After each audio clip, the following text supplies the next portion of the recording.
विधानसभा चुनाव क्या इस तरीके से होगा जो अभी इस चर्चा में आप सुन रहे थे, जिन मुद्दों को यहां पर उठाया जा रहा है, या वाकई में कोई मुद्दे हैं दिल्ली विधानसभा चुनाव के? गुरमीत जी। नहीं, देखिए, मुद्दों की कभी भी कमी नहीं होती किसी भी चुनाव में, चाहे वो स्थानीय चुनाव हो, देश का चुनाव हो या विधानसभा का चुनाव हो। और दिल्ली देश की राजधानी है। ये ठीक है कि वहां पर जो बड़ी सरकार है, यानी वो केंद्र सरकार है, और उसमें भारतीय जनता पार्टी तीसरी बार काबिज है।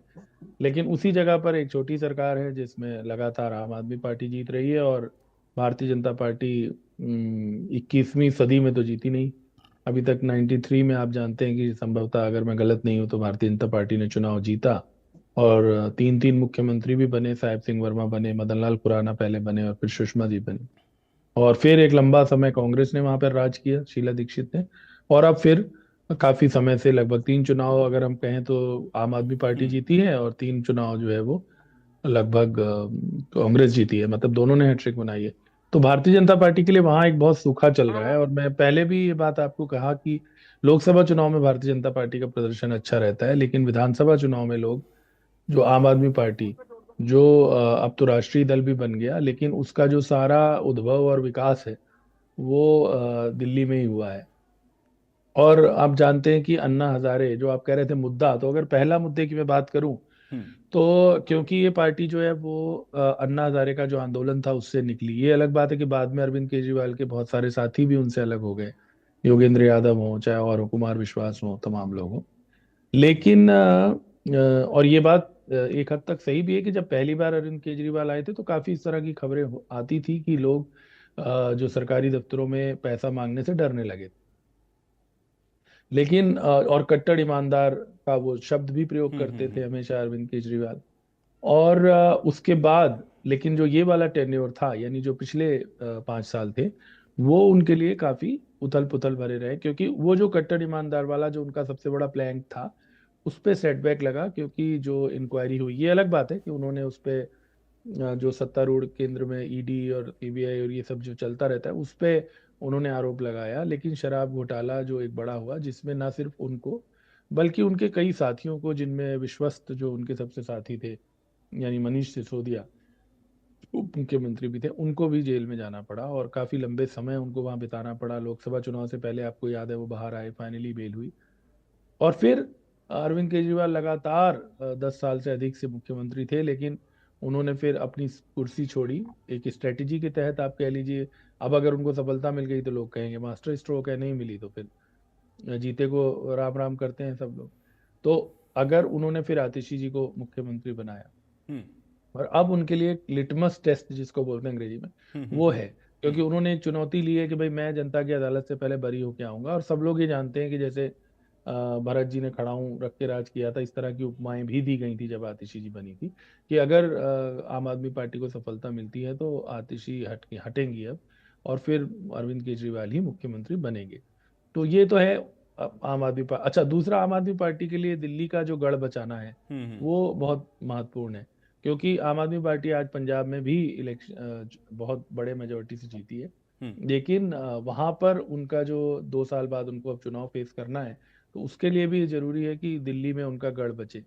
तो इस दृष्टि से आम आदमी पार्टी का जो स्टेक्स है वो यहाँ पर हाई है। हम्म। और भारतीय जनता पार्टी नेचुरली ये चाहती है कि, जैसे अभी आपने उदाहरण दिया हरियाणा का, कि हरियाणा में तो उनकी बिल्कुल भी उम्मीद नहीं थी, और सत्ता विरोधी लहर कब बताई जा रही थी, लेकिन वहां पर भी वो जीत गए। जो जाहिर सी बात है, जो आप बूथ की बात कर रहे थे, हम्म। हरियाणा में भी आपने देखा कि यहाँ तक कि केंद्रीय शिक्षा मंत्री धर्मेंद्र प्रधान, सतीश पुनिया, सब जो वरिष्ठ नेता थे, वो एरिया बांट के उन्होंने काम किया, और लाइमलाइट से दूर रह के काम किया, और एक हारी हुई बाजी को, कम से कम जो पब्लिक परसेप्शन में, उसको पलट दिया। तो क्या दिल्ली में, और इसी तरह से महाराष्ट्र में लोकसभा चुनाव में आप जानते हैं उनका प्रदर्शन अच्छा नहीं रहा था, नहीं, लेकिन बिल्कुल वहां भी। गुरमीत जी, लेकिन इसमें कुछ और भी सवाल है मेरे, मैं वो आपसे जरूर समझूंगा, लेकिन उसके पहले मैं सुमित जी का एक बार रुक कर लेता हूं। सुमित जी मेरे साथ। जो पीछे चुनाव हुए हैं, लोकसभा चुनाव के बाद, जिनमें जे एंड के था, झारखंड था, और महाराष्ट्र और हरियाणा, है ना। तो झारखंड और जे एंड के में जो वहाँ के क्षेत्रीय दल हैं वो सत्ता में आए हैं। उमर अब्दुल्ला, आप जानते हैं, मुख्यमंत्री बने। और झारखंड में भी क्षेत्रीय दल, जो शिबू सोरेन के बेटे हैं, वो जेएमएम, झारखंड मुक्ति मोर्चा के जो हैं हेमंत, वो दोनों मुख्यमंत्री बने। तो अगर वैसे देखा जाए तो इस दृष्टि से, लेकिन यहाँ करूंगा, क्योंकि अगर हम मैं नहीं करूंगा। कांग्रेस से बात करेंगे, अच्छा श्री, कोई बात कांग्रेस नहीं, वहां रात में पर 11 बजे आ जाऊंगा, वो ठीक है। सेकंड पार्टनर थी झारखंड में भी, और जम्मू कश्मीर में तो बहुत ही जो मुख्य जीत हुई है वो उमर अब्दुल्ला के कारण हुई। जो यहाँ पर हरियाणा में सबसे ज्यादा लोगों को दृष्टि थी कि क्या रहेगा, और हरियाणा में भी आम आदमी पार्टी के साथ लोकसभा में गठबंधन हुआ था, और राहुल गांधी ने एक बयान देकर काफी इस बात को सरगर्म भी किया था। बात चली भी थी कि इतनी सीटें देंगे, इतनी सीटें देंगे, ये होगा। वो गठबंधन नहीं हो पाए, और मार्जिन बहुत थोड़ा भी रहा वोट प्रतिशत का, आप जानते ही हैं, बीजेपी और कांग्रेस के बीच में कांग्रेस की सीटें बढ़ी। तो ये चर्चा भी चली, हालांकि उस चर्चा का उसके बाद जब सांप निकल गया, आप लकीर को पीटते रहे, उसका कोई अर्थ नहीं, लेकिन ये बात चली कि आम आदमी पार्टी से अगर गठबंधन होता तो शायद कुछ स्थिति अलग हो सकती थी। फिर महाराष्ट्र में तो इंडी गठबंधन ही लड़ रहा था, तीन बड़ी पार्टियां थी, वहां पर भी भारतीय जनता पार्टी ने बाजी पलटा दी लोकसभा चुनाव की तुलना में। तो जाहिर सी बात है कि जो एक जिसे जो आप कह रहे हैं कि ये सही है कि हर चुनाव, वो तो लोकसभा में भी उस तरह का प्रदर्शन नहीं रहा, 400 पार वाला। तो वो बूथ प्रबंधन तो तब भी किया होगा। तो आपकी बात बिल्कुल सही है कि हर चुनाव में अगर आपके पास ऐसा हो, फिर तो आप अनविंसिबल वो हो गए ना, आप हार ही नहीं सकते कभी। लेकिन ऐसा तो नहीं होता है, बहुत सारे राज्यों में भारतीय जनता पार्टी भी हारी है, और सबसे ज्यादा झटका तो लोकसभा चुनाव में लगा है।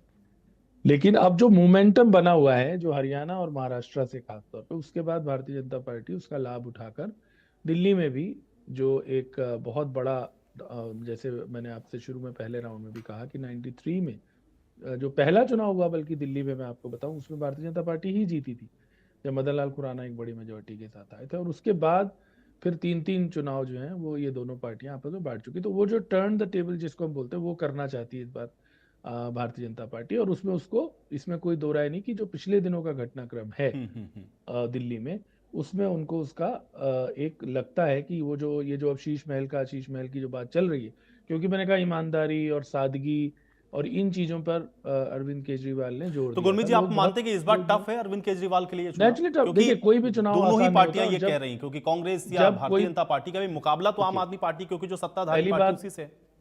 पहली बात तो कोई भी चुनाव आसान नहीं होता किसी भी पार्टी के लिए, वो चाहे मोदी जी जैसा करिश्माई व्यक्तित्व हो, या हेमंत सोरेन हो, या कोई भी हो, उमर अब्दुल्ला हो, सभी के चुनाव टफ होता है। लेकिन हाँ, जब कोई 3 बार सत्ता में रह चुका हो, तो निश्चित ही वहां पर कई चीजों में, अपेक्षाओं में, अभी आप देख रहे हैं आम आदमी पार्टी से भी कुछ नेता छोड़ के गए, बड़े महत्वपूर्ण नेता भी छोड़ के गए, बीजेपी से भी गए, कांग्रेस से भी गए। तो वो कहीं ना कहीं वो असंतोष का स्वर रहता है। और जैसे मैंने आपको बताया कि अरविंद केजरीवाल का काफी ध्यान जो लीगल मामला था, और जो वो अंदर रहे, पहले उन्होंने, आप जानते हैं, इस्तीफा नहीं दिया, वो जेल से सरकार चलाते रहे, उसको लेकर काफी दिन तक चर्चा होती रही, क्योंकि ये पहला उदाहरण था। अगर आप देखेंगे तो हेमंत सोरेन भी जेल गए और उन्होंने त्यागपत्र दे दिया, लेकिन अरविंद केजरीवाल ने नहीं दिया। और ये पहली बार हुआ कि कोई मुख्यमंत्री, सिटिंग चीफ मिनिस्टर, काफी लंबे समय तक जेल से उन्होंने सरकार चलाई। तो बहुत सारे ऐसे मुद्दे हैं। अब जो चला हुआ है, देखिए, जो इंडी गठबंधन की बात थी, इंडिया गठबंधन जिसको ये लोग इंडी गठबंधन भारतीय जनता पार्टी के लोग कहते हैं, तो वो वहां पर भी स्टेट लेवल पे अलायंस नहीं हुआ। अब दिल्ली, पंजाब में भी वही स्थिति है, क्योंकि कांग्रेस को ये लगता है कि अगर हम आम आदमी पार्टी के साथ वो चलेंगे तो हमारा जो अपना कार्डर है वो उससे वो होगा, क्योंकि कई राज्य ऐसे हैं, जैसे पंजाब में फॉर एग्जांपल, वहां भारतीय जनता पार्टी अभी भी बड़ा प्लेयर नहीं है। कांग्रेस के साथ ही आम आदमी पार्टी का मुकाबला है, जो भी कड़वाहट है, चुनौतियां हैं, वो सब एक दूसरे से। अब उस स्थिति में दिल्ली का चुनाव इसलिए पेचीदा हो गया है क्योंकि इस बार कांग्रेस भी क्योंकि लोकसभा चुनाव में कह लीजिए या अन्य कारणों से कह लीजिए, कांग्रेस भी अपनी तरफ से इस चुनाव में जोर लगाना चाहती है। और हरियाणा का, क्योंकि हम लोग तो हरियाणा से मूलतः हम लोग बातचीत करते हैं या अपना संबंध रखते हैं, लेकिन क्योंकि हरियाणा भी दिल्ली से सटा हुआ है, और जो रूरल नहीं गुरमीत जी, लेकिन दिल्ली अगर देखिए, अपने न्यूनतम पर तो कांग्रेस इस समय है ही, लेकिन अगर यहां से वो रिवाइवल की ओर बढ़ती है, या जो जिस इंटेंसिटी के साथ इस बार दिख रहा है, वो फिर क्या दिलचस्प बना रहा है या नुकसान आम आदमी पार्टी, या नेचुरली किस तरह तिकोना, से उसको आप देखिए देखेंगे फिर? देखिए इक्वेशन, अगर हम एक मोटी मोटी इक्वेशन कहें, फिर तो हम ये कहेंगे कि भाई भारतीय जनता पार्टी को फायदा हो सकता है, क्योंकि दो भारतीय जनता पार्टी की जो दोनों विरोधी पार्टियां हैं वो आपस में मिलकर नहीं लड़ रही हैं। इसमें तो कोई दो राय नहीं कि आम आदमी पार्टी और कांग्रेस विभिन्न आइडियोलॉजी लेवल पे कह लो या इंडिया गठबंधन के लेवल पे कह लो, इकट्ठे तो थे ही अभी कुछ महीने पहले ही, लोकसभा चुनाव के पहले। और उसके बाद अब वो अलग अलग लड़ रहे हैं। तो वोट डिवीजन अगर हम कहें कि भाई एक जो है वो राइटिस्ट पार्टी है और दूसरी सेंटर पार्टियां हैं या लेफ्ट टू सेंटर पार्टियां हैं, तो उनमें अगर वोट बढ़ सकता है। लेकिन अल्टीमेटली मैंने कहा ना, छोटे चुनाव में, विधानसभा चुनाव में बहुत सारे फैक्टर हो जाते हैं। जरूरी नहीं होता, कई जगह फ्रेंडली मैच भी होते हैं। अब हो सकता है वो ऊपर लड़ रहे हो, कई बार कास्ट के कैंडिडेट किस जगह पर हैं वो इम्पोर्टेंट हो जाता है।